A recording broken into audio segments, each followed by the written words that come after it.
welcome to another episode of the Ocean Pancake Podcast. Today I have a video for you from Scott Bennett, who's the co-founder of Great Southern Reef Foundation, and he was one of the scientists part of our giant kelp restoration journey. There's 2 full videos about it on my YouTube channel, Ocean Pancake. Go check it out. But this is what he told us about the importance of giant kelp forests and why we need to protect them. So thank you so much for listening, watching this podcast episode, and let me know if you guys have any questions. I have also just revamped my Patreon, so if you want to support my podcast and the work I'm doing, please head on over there. It goes as little as $3 a month, and it would be super great to have you there. I'll have some live streams, Q&As, things like that, but I will see you guys in the next episode. Every day there's a new news story about the crisis facing our ocean, whether it's the plastic issue, overfishing, pollution. If the oceans die, we die. Fortunately, we have plenty of environmental activists, marine conservationists, and eco-warriors who are out there every day fighting to protect our oceans and our Earth. So, welcome to the Ocean Pancake Podcast, where the goal is sustainability and living a turquoise life. My name is Kat Andriskova, and I'm your host today. Let's get into this week's episode.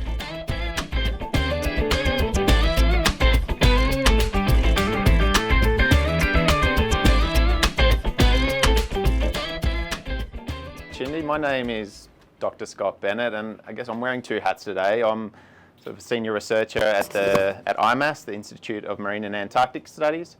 I'm a marine ecologist there and work on kelp forests, their ecology and restoration.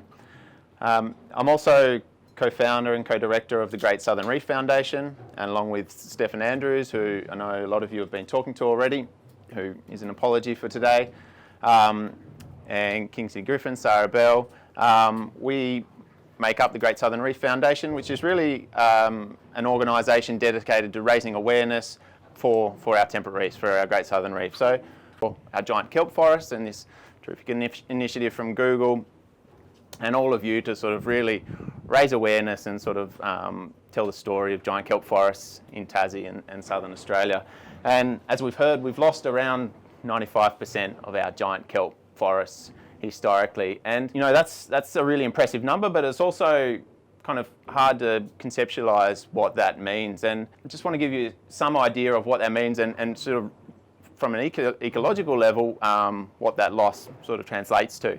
95% of giant kelp, that's around about what we used to have along Tassie's east coast here. We had around 50,000 tonnes of giant kelp, just standing stock forests along our coasts here.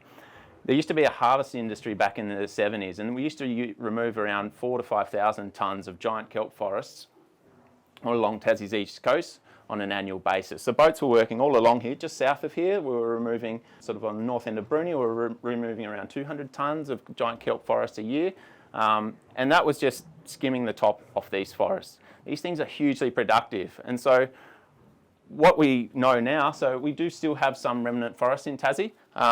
A bit further south, we have Actine Islands. They're some of our best remnant giant kelp forests. And from work over the past couple of years and comparing that to some of the historical productivity data, we know that those forests still today, 1 hectare of forest, so 100 metres by 100 metres, is producing on average across the year around 800 kilos of fresh kelp per day. In springtime, peak growth, it's producing around 1.2 to 1.5 tonnes, and our best forest down in the Actines is producing over 2 tonnes of kelp per day. To put that in context, what these systems have been replaced with is golden kelp. So we still have beautiful kelp forests along Tassie shorelines, but they're just a lot smaller. And these things, what they've been replaced with, produces around about 50 kilos a day. So we've gone from something, an engine that was producing 2 tonnes of kelp a day, to something that's producing around 50 kilos. All that productivity, all that, energy has been lost from the system. And so that flows right through our ecosystem. So we actually can't name a lot of species that we've lost from the loss of giant kelp. But what we can say is we've lost a huge amount of energy that sort of flows right through right through the food web. Okay, and so where we used to have really productive fisheries in Tassie, a lot of that's gone downhill. So all those benefits, those habitat, biodiversity benefits that kelp provided, are now largely gone. What we're doing about that, so at IMAS for the last several years now, 5 years or so, we've been trying to turn the tide back on this, and you'll hear more from both the TNC and Craig later, no doubt, on some of the restoration efforts. There's been a huge amount of learning from that, and that's, there's some really positive signs there. We can talk more about the details of that restoration, but it is really encouraging. And the fantastic thing about giant kelp is, like I said, again, comes down to that productivity of the system. There's no other system like restoration ecosystem on Earth where you can literally grow a forest in a year. From planting out microscopic kelps that are just, a mil or so in size, within 9 months these things are over 12 metres tall and on the surface. And we can do that. We have done that. And with efforts with the TNC and other partners over the next couple of years, that will continue. So there are really encouraging signs. I guess fundamental to all this as well is that the stresses haven't gone away. I guess where this comes in for the GSR is this is really emblematic of things that are happening across southern Australia. And so we're here in the southeast corner of the Great Southern Reef. We have kelp forests that span across the entire southern half of Australia. So 8,000 kilometres across the southern half of the continent, we have kelp forests from the mid-west coast of WA right around to the Queensland border. And we have climate change impacts that have affected all of that. We know across Australia we've lost over 100,000 hectares of kelp forests over recent decades.